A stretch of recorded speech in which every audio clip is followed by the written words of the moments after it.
Hi, everyone. Good morning or good afternoon, depending on where you're joining us from. I'm Meha Aluwalia, Project Manager at the Aspen Tech Policy Hub.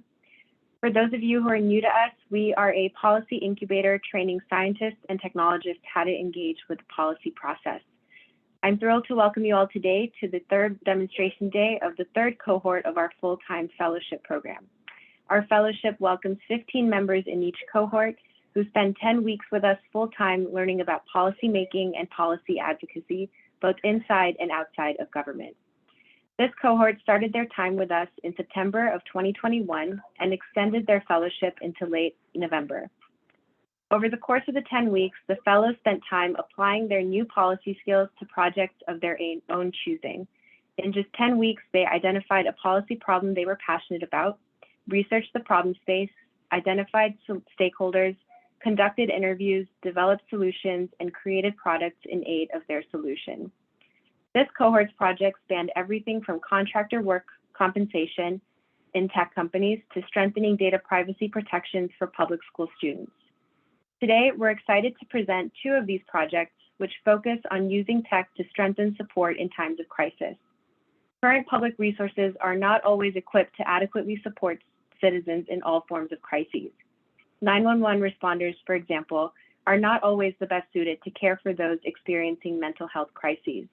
At the same time, mass monitoring enabled by technology has exacerbated domestic violence and stalking. How can governments better help citizens in these times of need? Before we get started, a few logistical notes on today's event. We'll first hear from the two fellows who are presenting their projects, Ladrina Cherney and Micah Mutrux. Then we're thrilled to welcome civic tech expert Tara McGuinness, founder of the New Practice Lab at New America and author of Power to the People, The Promise of Public Interest Technology, who will give keynote remarks. We'll then open it up to Q&A for Tara and the fellows, so please use the Q&A box to submit your questions for the group.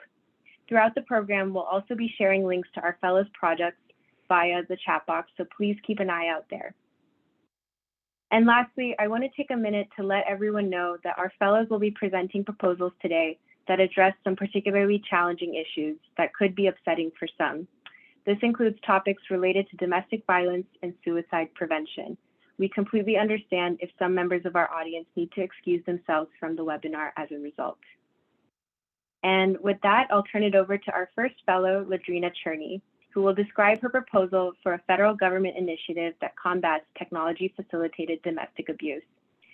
Ladrina is a cybersecurity expert who is currently the principal security advocate at Cyber Reason and a digital forensics instructor at the SANS Institute. Previously, Ladrina was a forensic examiner investigating cases of intellectual property theft and terrorism at Arsenal Consulting. We're so excited for you to hear from her. Over to you, Ladrina. Thank you so much, Meha, for that introduction. Let me bring my slides up. And I'm so grateful to share with you all today some of the work that I focused on during my fellowship. Over the course of my fellowship, I really got the chance to think about people who are adversely impacted by technology. In particular, people who are suffering from harassment, cyber stalking, stalkerware, and other forms of digitally facilitated abuse. And these are issues that often overlap with domestic violence. It's with an aim to help people in these populations with assistance from fellow Daniel Bardenstein that I present to you the Tech Safety Initiative and my proposal that the Department of Justice's Office on Violence Against Women should create an initiative for tech abuse as a centralized first stop for survivors and service providers to seek information.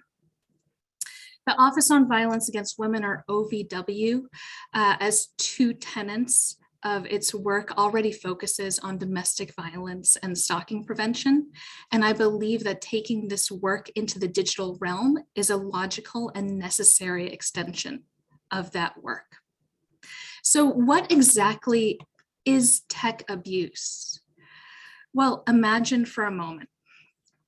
What if you had somebody who was following you around online?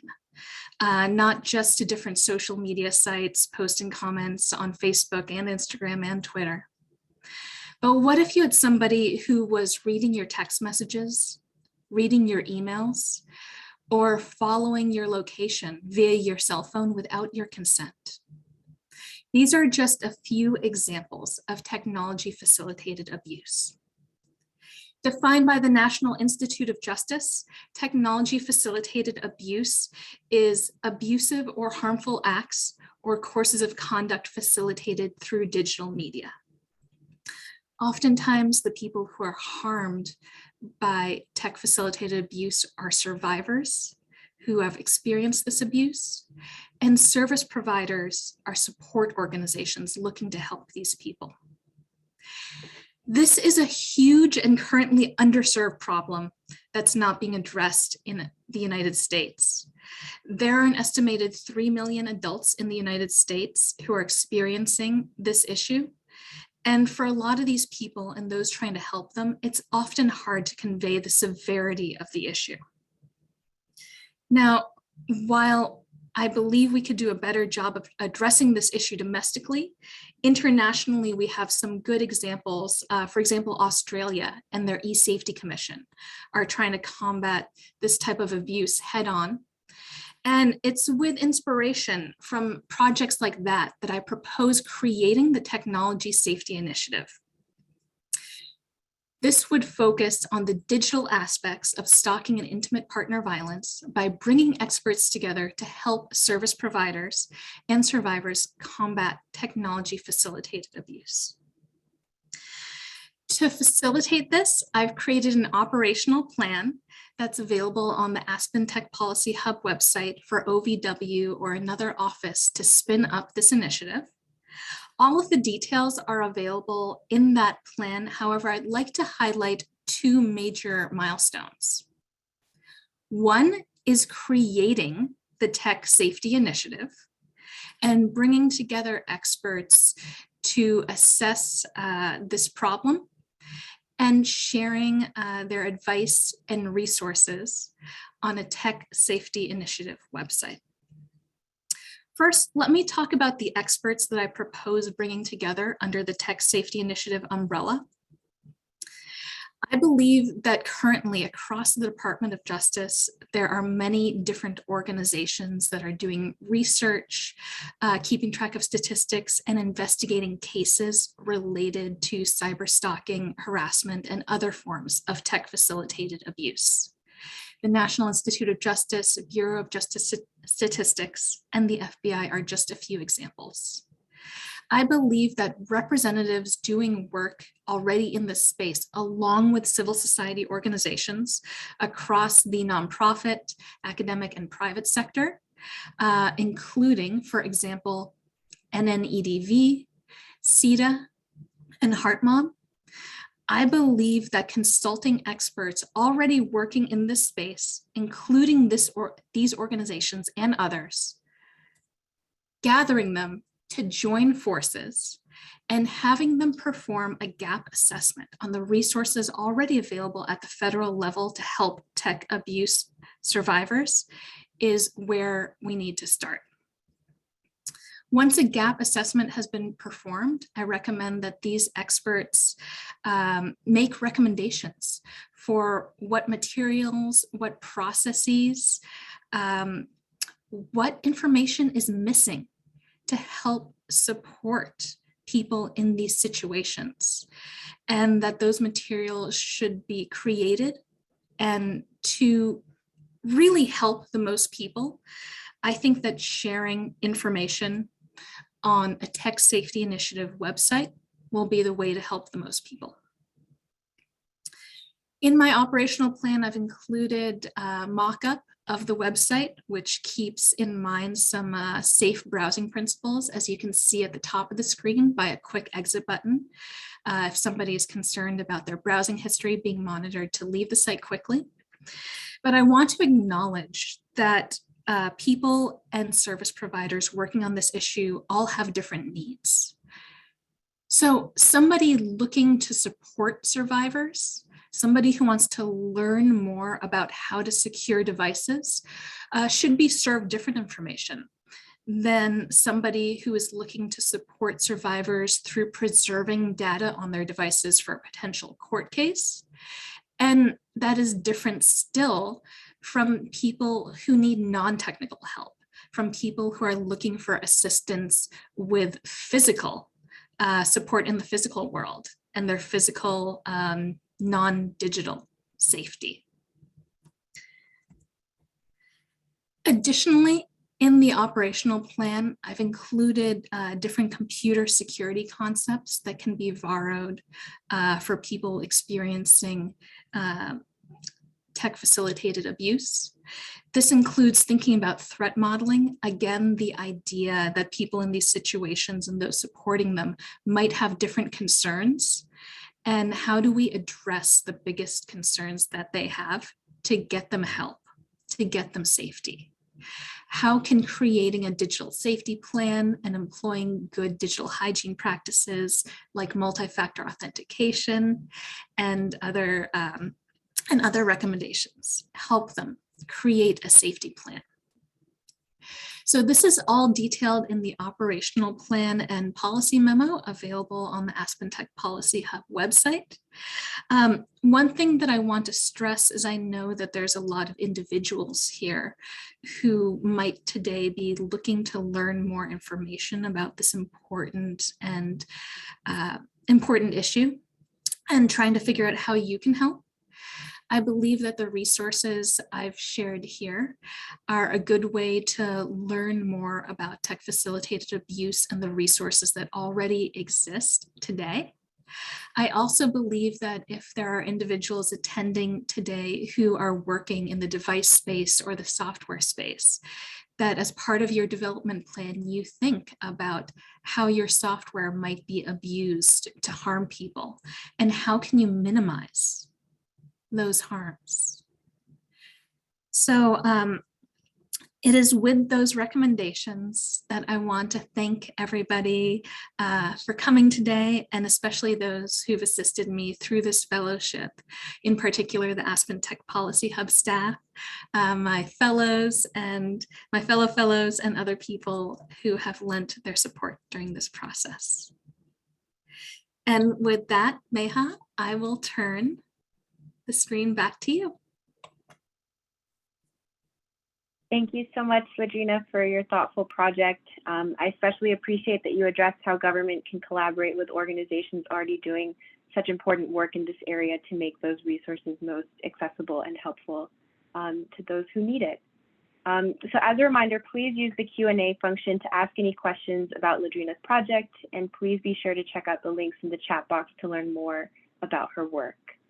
And next up, I'm thrilled to introduce Micah Mutrux, who seeks to better facilitate the transition of certain emergency calls from 911 to a dedicated mental health service hotline. Micah is currently the 911 National Action Team Program Manager at Code for America, where he focuses on reimagining emergency response. He's also been an organizing and research manager at Code for America and is a volunteer team lead with our friends at the U.S. Digital Response. We're thrilled to introduce Micah. Over to you, Micah. Thanks so much. Let me hold this up for everybody. Is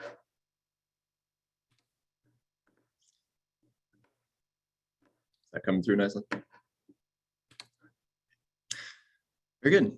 Before I start, I wanted to also thank one of my fellows, Hillary Rasseth, who advised and contributed to this project as well.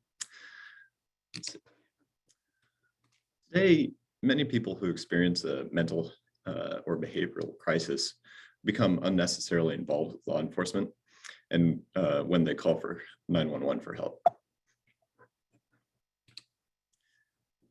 In the emergency care community, it's long been known that when mental health events are addressed through law enforcement, the results often range from unhelpful to dangerous.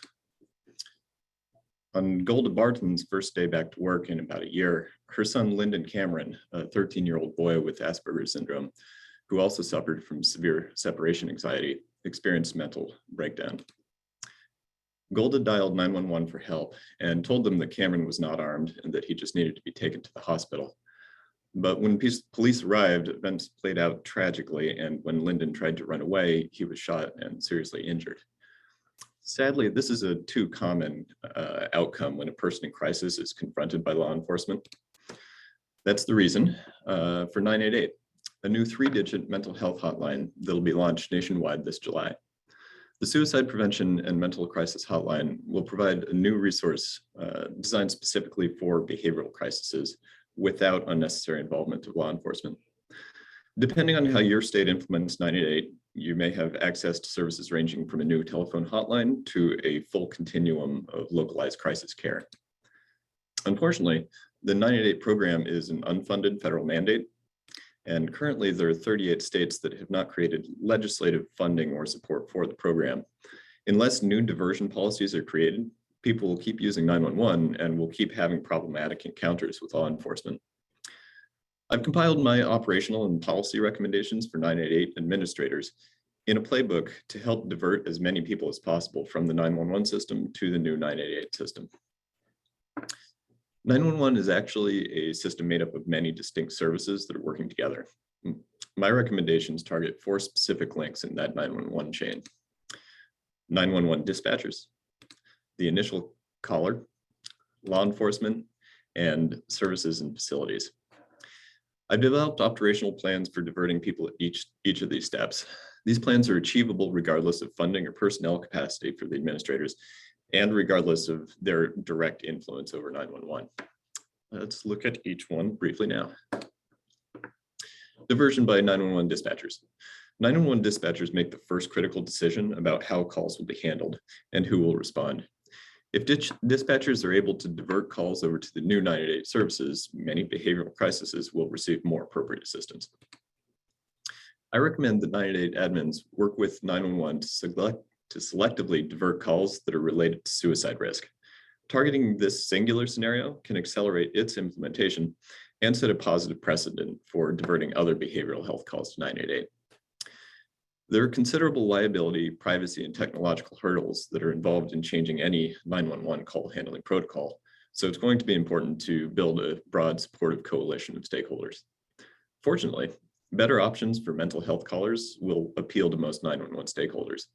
These calls are notoriously sensitive and difficult to respond to, and if mishandled, they tend to draw high-profile negative publicity. 988 professionals are better trained to respond to suicide risk than police, fire, or EMS responders.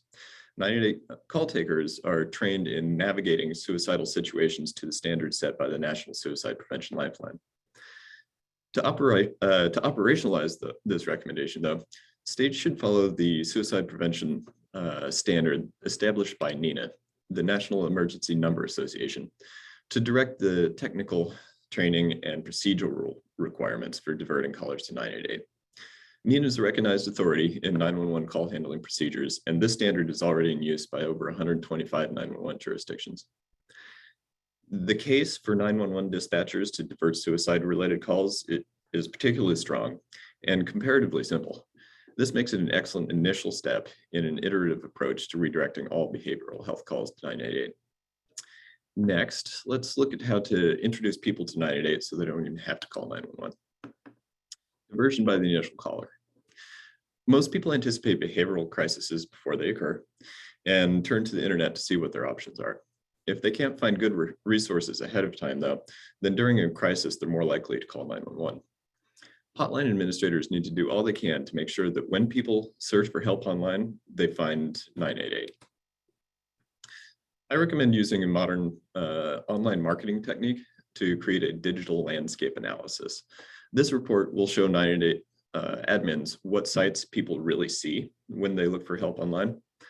988 admins need to identify and coordinate with the organizations that people actually visit in order to promote the new services. But since modern search engines personalize everyone's search results and prioritize organizations that have nicer websites, people are often visiting very different sites than the 988 coordinators might expect. To see what sites people find when they go online, 988 admins can solicit a digital landscape analysis, a report similar to a corporate competitor analysis. This can provide valuable insights such as outranked local services buried in search results because they've been outranked by non-local organizations, overlooked audiences, when sites serving minority audiences aren't promoting the 911 services effectively, those people may resort to using 911. And conflicting resources, organizations promoting their own services, which may overlap with 988, and those can be identified by this report. My playbook includes guidance on how to obtain a digital landscape analysis, tips on asking the right questions, and more information on how that analysis can actually be used. When awareness campaigns incorporate the perspectives of the people seeking help, they will be more effective. Now, let's look at a different diversion strategy that focuses on police officers. Diversion by law enforcement. There are two key reasons that it's important to involve law enforcement in 988 diversion efforts. First, police are usually the first people who fully understand a situation because they're the first people to respond to a call. Second, police have the unique authority to pursue or avoid the two paths with the most negative consequences: involuntary hospitalization and taking people to jail. Since 988 administrators have limited influence over law enforcement procedures, we recommend an educational approach. 988 admins should promote joint phone calls from the field as best practice for police to leverage 988 behavioral health specialists.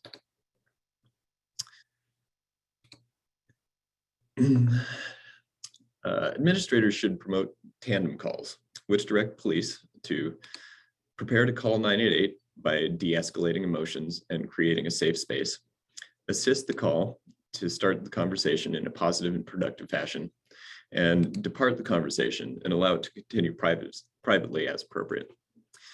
Tandem calls present a new tool that police can use in complex situations, and one that simultaneously introduces people to a resource that they can use in the future instead of depending on 911 and law enforcement.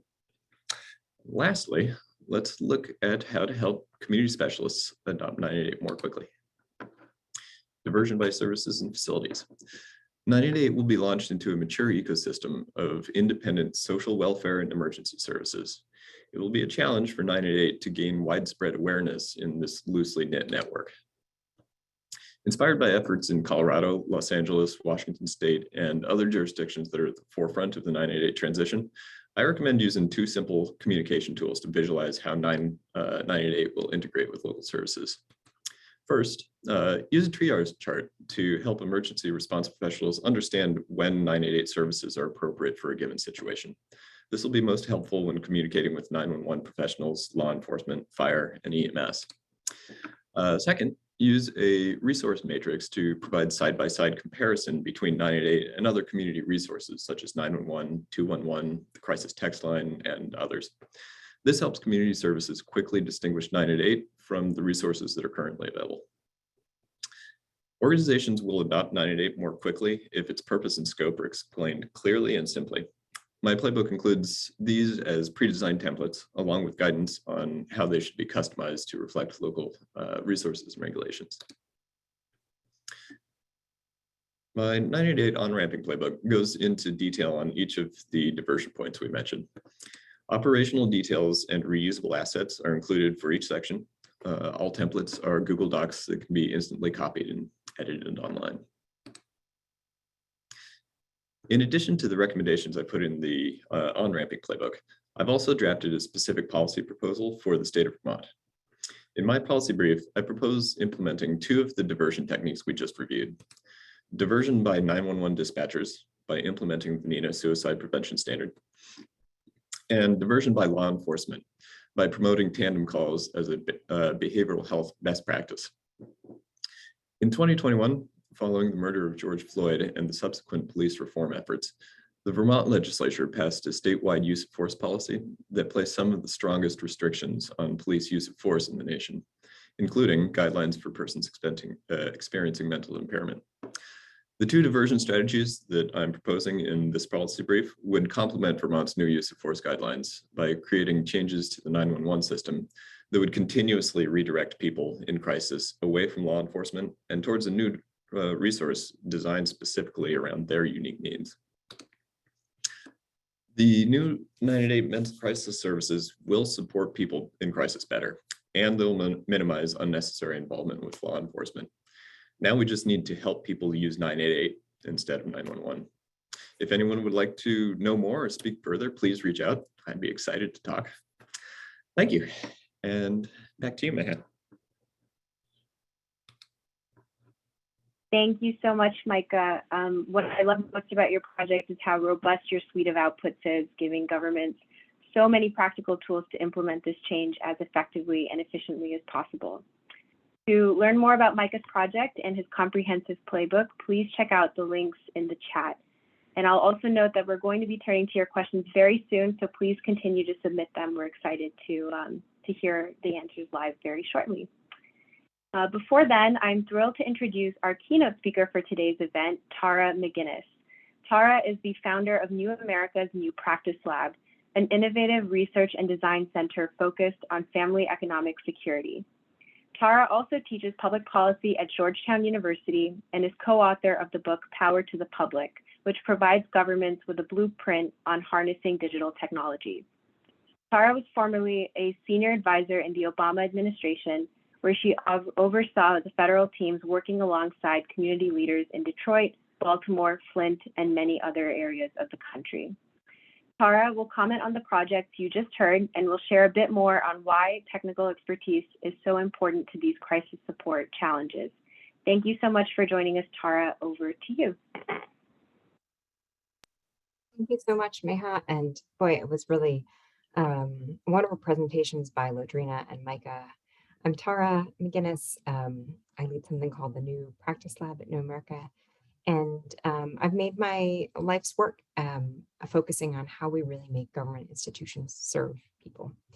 I thought I would start at the top and give some initial reactions to these two amazing projects, and also to state plainly to Lodrina and Micah and your teams, you have armies of helpers, but consider me for either of these projects to be one more collaborator as you try to move your ideas forward to government and partners at the state and federal level. Maybe at the top, I'll just say, you know, the world is on fire, and there is no shortage of problems to solve.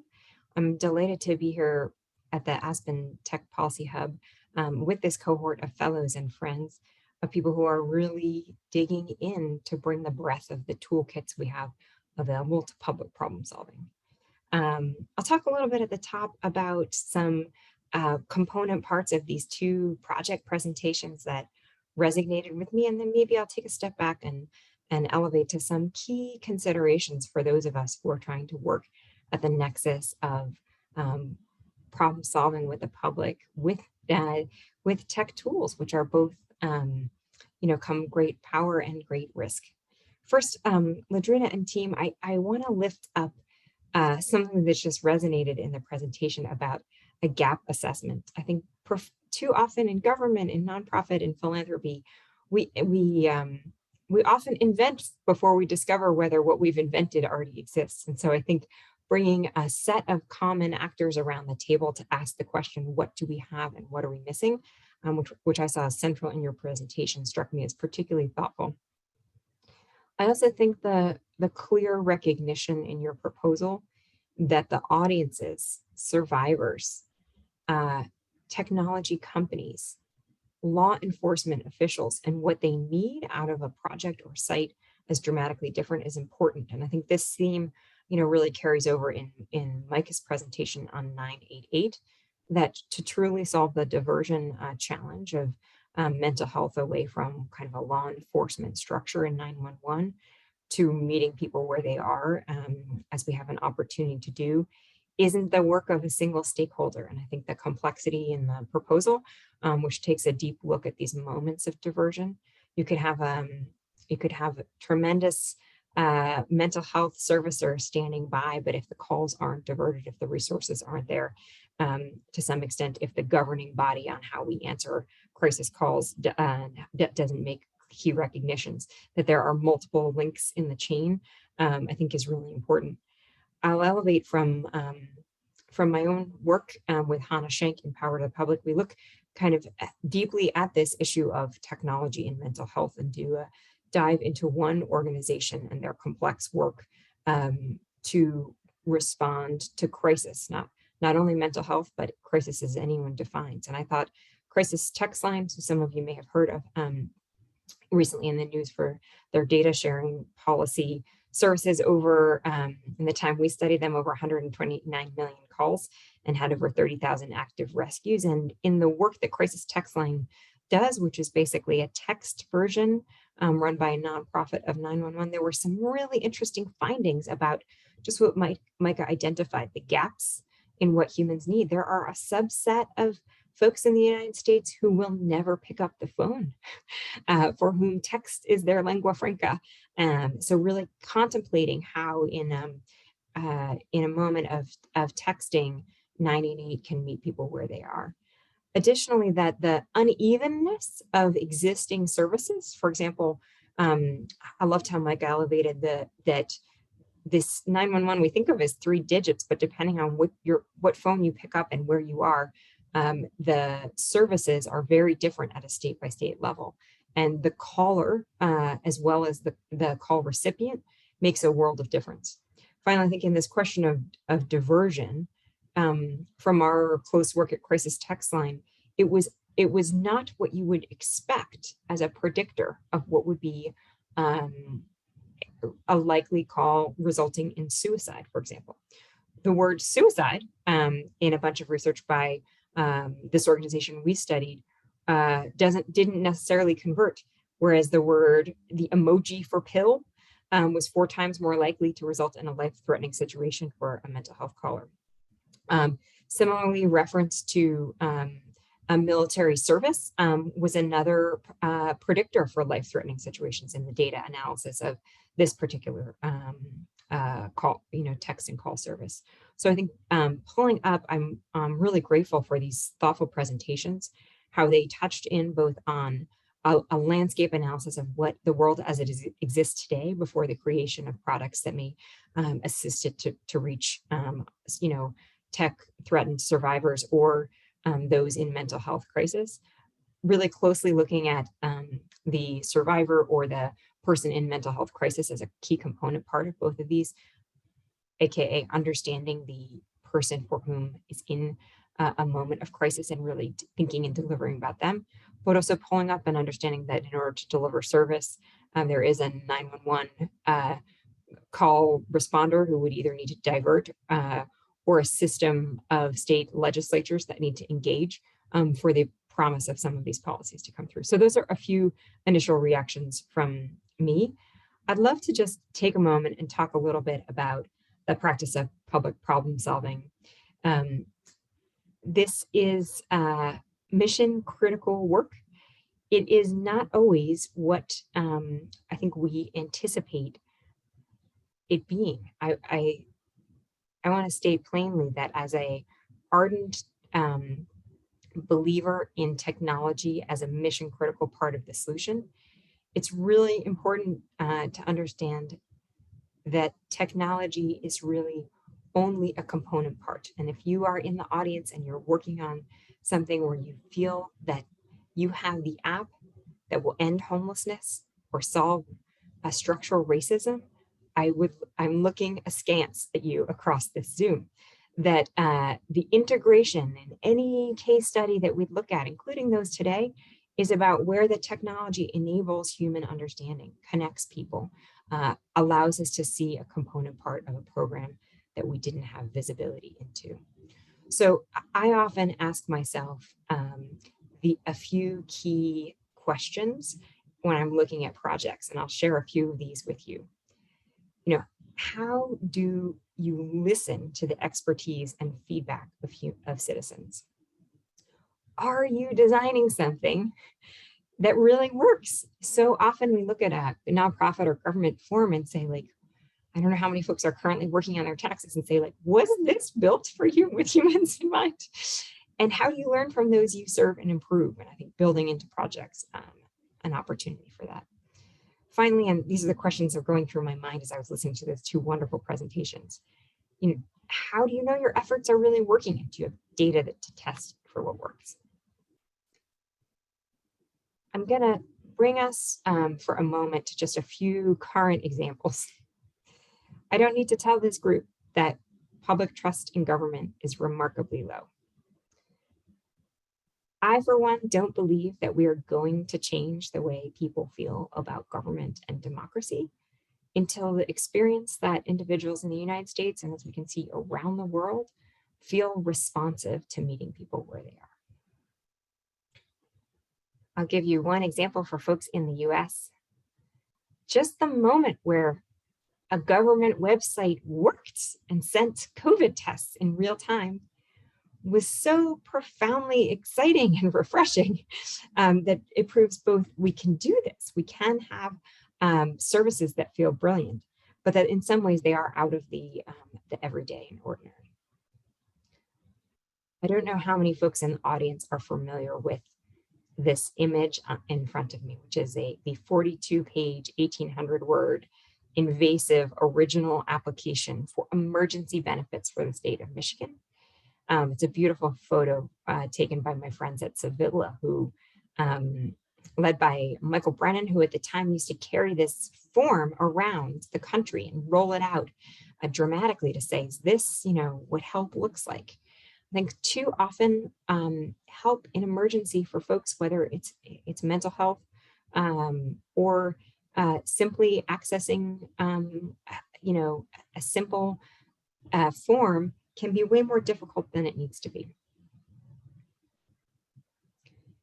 In Power to the Public and at the New Practice Lab, we really think about this as a policy practice, a new policy practice, people-centered policymaking. It has these 3 component parts. They are conveniently Ds, but there's plenty of ways to describe them. Design, just as we talked about a moment ago. Hey, was this thing really built for humans?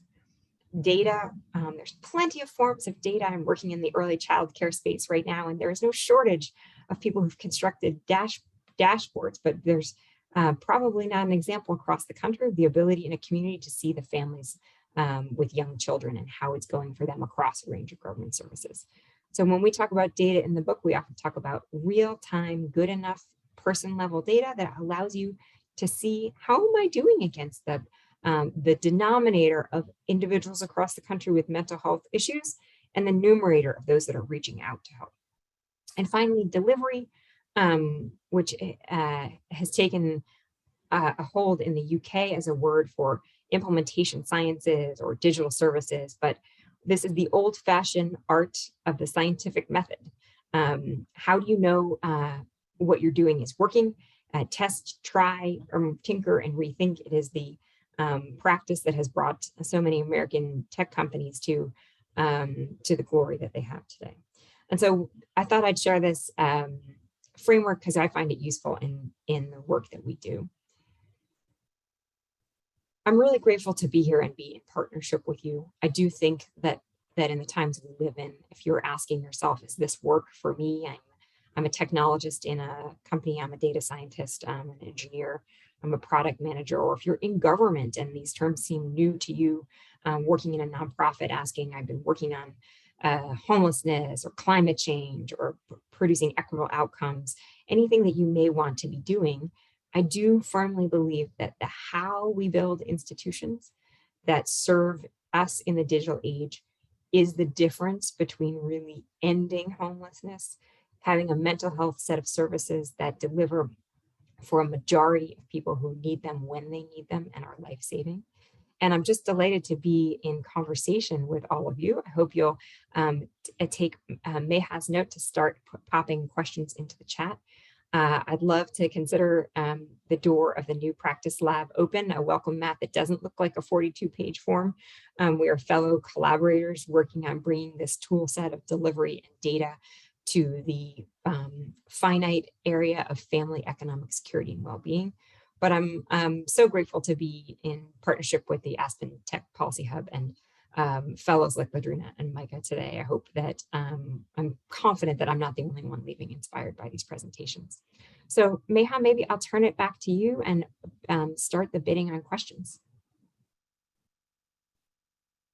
Thank you so much, Tara. Those were amazing words of wisdom. We so appreciate your emphasis on centering people in policy. And as today's project showed, this work really needs blueprints like your book to help us make sure we're approaching this form of problem solving thoughtfully and to do the best we can without creating inadvertent harm. So thank you so much. So now I want to bring back all the speakers from today's event for our open Q&A as Tara kicked off. As a reminder, please do use the Q&A box. We're still soliciting your questions and we'll take them as they come in. And while we're bringing back Ladrina and Micah, Tara, I'll turn my first question to you. As you mentioned early in your remarks, even once crisis resources are developed, driving usage can be a whole nother challenge. Do you have any advice for people like our fellows on how they should approach policy advocacy when it comes to sensitive areas like these and how this is different from maybe other problems that they may be trying to solve? A great question. And I think the advice I would give is from the start, do not build anything for anyone who you are not in conversation with. That is both on the nonprofit advocacy side and on the, in the case of Ladrina's work on the survivor side, or in the case of Micah's work on the mental health side. I think the idea that from the very start, you kind of enter with a high level of humility about the expertise that comes from being in crisis and navigating your way out of a system and really engaging there on the front end. So the way that shows up in a lot of my work is to sit and ask, like, what if you had a magic wand for reaching children with young family? If you had, what is it that you wish you could do to make unemployment insurance more accessible, or to see your own work? And so really my first and last piece of advice is to start and finish with the organizations and individuals that you're serving. Awesome, thank you. Ladrina, our next question is for you. A member of our audience writes that they agree with the need for the tech safety initiative, and they ask if you could expand on where you got the data on the 3 million cases you mentioned and how that data was gathered. For example, were they from individual complaint cases? If any detail you can share on that. Absolutely, and thank you so much for the question. So one of the issues we have in this space is really assessing how big of an issue this is. The 3 million number is a statistic I got from the Bureau of Justice Statistics. If you're interested in the details of that report, you can find it linked from my operational plan. But even as we look at that number, they talk about stalking with technology. So this addresses one of the issues we have in the field right now, which is standardizing on terminology, understanding how big the issue is. And in fact, we can enumerate and count cases that have been prosecuted. If we look at some of the recent US attorneys' prosecutions over the last few years, we can enumerate all of those cases. And I have to say that there's not very many. So there's quite a gap in how many of these cases are coming into courts and how big the problem actually is. Thank you. Thanks, Ladrina. Micah, someone in our audience points out that while governments are always trying to provide the best services for their constituents, this seems like an area that it's especially important to get right. So given that, are there any pitfalls governments should be especially aware of as they incorporate 988 to their 911 response? Yeah, I mean, the short answer is there are dozens. And the complicating answer is that they're going to be different in each jurisdiction across the country. The recommendations I'm making are specifically around trying to divert folks who are coming into approaching a 911 interaction and trying to find ways to slide them over to 988 as it was designed for them. Within 911, that system is particularly fragmented. There are over 6,000 districts, PSAPs that coordinate 911 across the country. We think of it as a singular entity, a singular hotline that maybe somebody is sitting at a desk at, and that's not the case at all. The highly localized nature of 911 means that in each city, in each state, county, there are going to be different circumstances. All of that said, the pitfall that I've seen as being most present in conversations that I've had with folks and people I've visited is the fact that awareness of a new tool is not going to happen immediately. It took decades for 911 to become what it is, and as well known as it is. And the 988 services were announced 2 years ago and officially rolling out this July. That won't be enough time in any location for full adoption. That shouldn't be the expectation. But each individual jurisdiction can avoid or begin to mitigate a lack of awareness by paying very close attention to services that already exist, working closely with these the 911 coordinators in the region, and on a fairly granular level, thinking about what the most effective way to move the most people into a safer, more suitable system will be. Great, thank you, Micah. And Ladrina, we have a question that sort of similarly touches on that balance between national resources and more local support.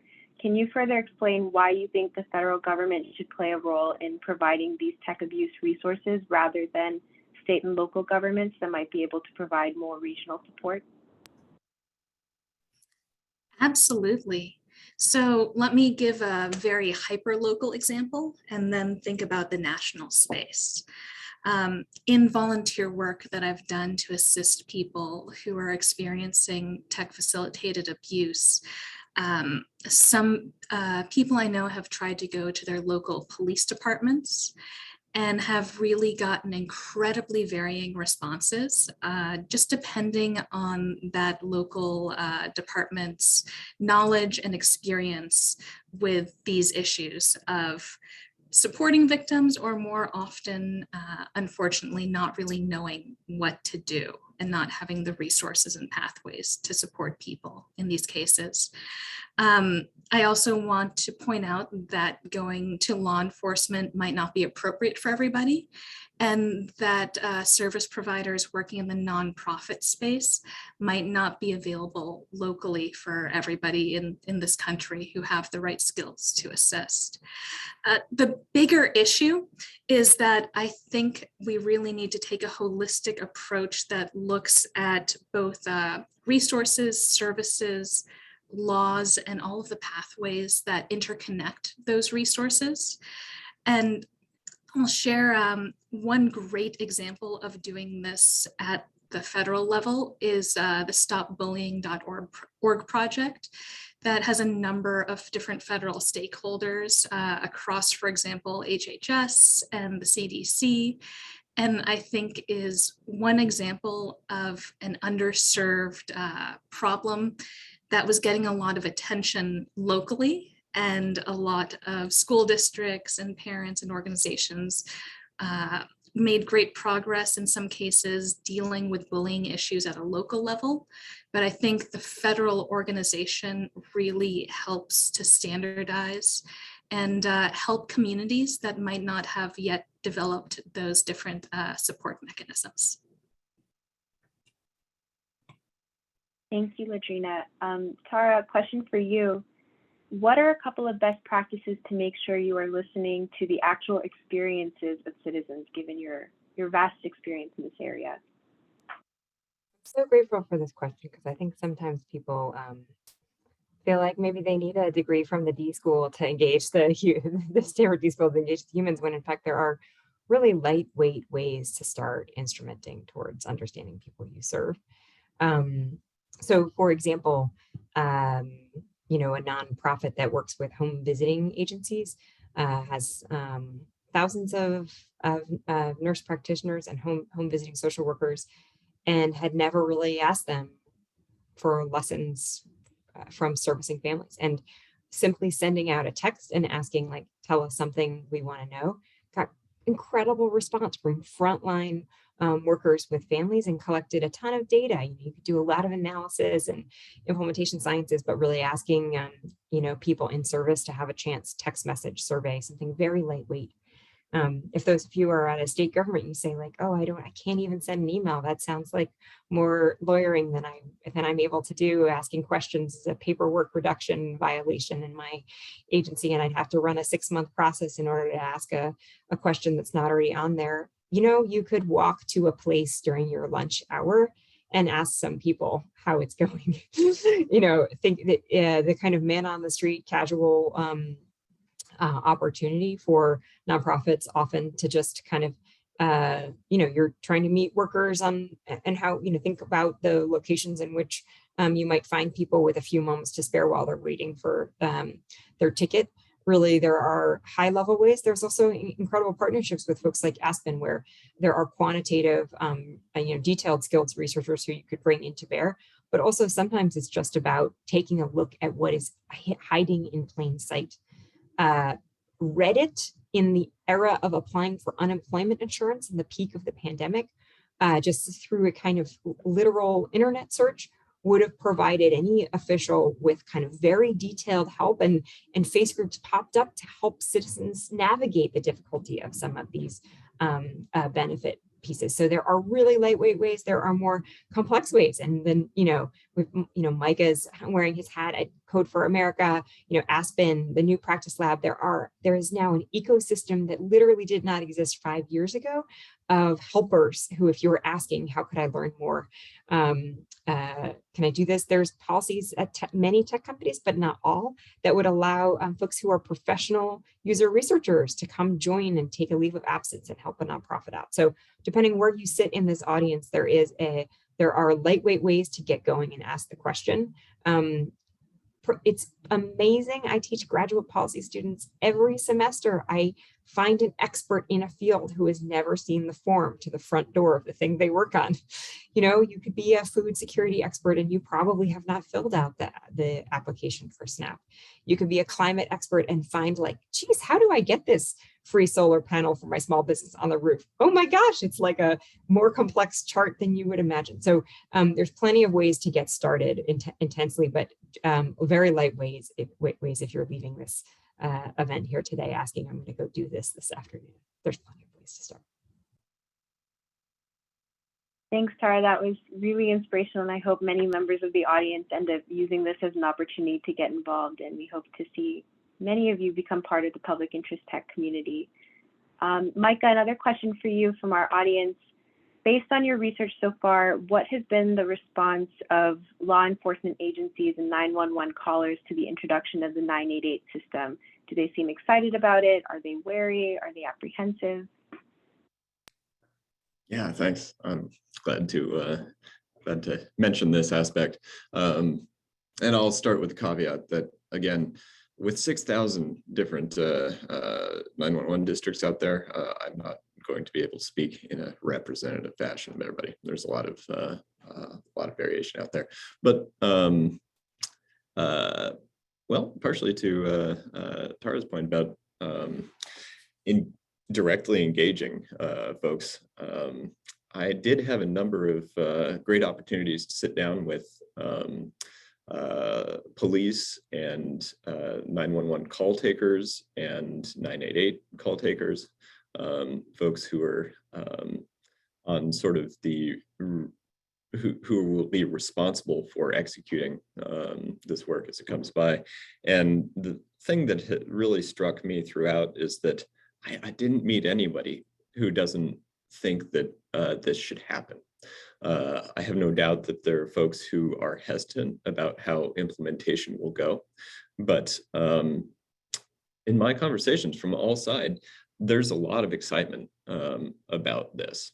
On the law enforcement side, there's, I've run into sort of a pervasive sense that mental health concerns and the larger picture of behavioral health, which often includes substance abuse, homelessness issues, are seen as sort of social struggles that are not really within the wheelhouse of your average police officer. A lot of people feel this way, and the opportunity to have a more suitable alternative with people who are specifically trained to understand and respond to these concerns has, as far as I've had conversations, been very well received on the law enforcement side.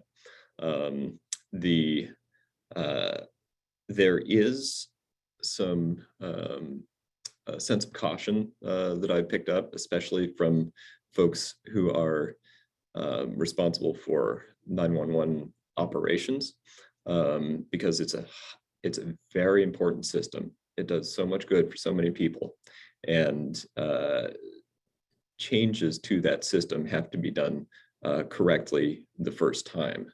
So it's very important that it's done right. But broadly, throughout law enforcement and the 911 community, I haven't heard folks who don't believe that these particular callers should be handled by the 988 system. Great, thank you, Micah. And my last question is one we regularly use to close out our Hub webinars, and it is, what is the one bumper sticker you hope folks will remember from today's event? The one brief, pithy thing you hope they'll take away? And Tara, I'll pass that on to you first. Maybe it's not just about technology. It really matters the humans and leaders you engage. Awesome. Ladrina? I think you should remember to actively minimize technology harms. Micah? In the interest of like trying to help get the right people in the right direction, I'd go something like, for fire, police, or rescue, call 911. For mental health concerns, call 988. Perfect, thank you. So with that, I'd like to close out today's event. Thank you so much to Ladrina and Micah for all their hard work, and to Tara for joining us and sharing her insight. I also want to take a moment to thank the funders that make our fellowship program possible. They include Craig Newmark Philanthropies, the Hewlett Foundation, the Omidyar Network, the Ford Foundation, and Schmidt Futures. I also want to thank our phenomenal team at the Hub that makes all of this happen, including our program assistant, Mae Sneddon, our deputy director, Mai Sisla, and our founder and director, Betsy Cooper. And lastly, I want to invite you all to join us in 2 weeks for the last of our 4 demo days for this cohort. That final demo day will be focused on equipping vulnerable communities for 21st century needs. The project will tackle data privacy protections in K-12 schools, home broadband access for underserved students, and ways to ensure that energy bills stay affordable for low-income communities as the country moves towards decarbonization. Please check out the chat box for more details on that event. We hope to see many of you there. Thanks again for joining us, and have an awesome rest of your day.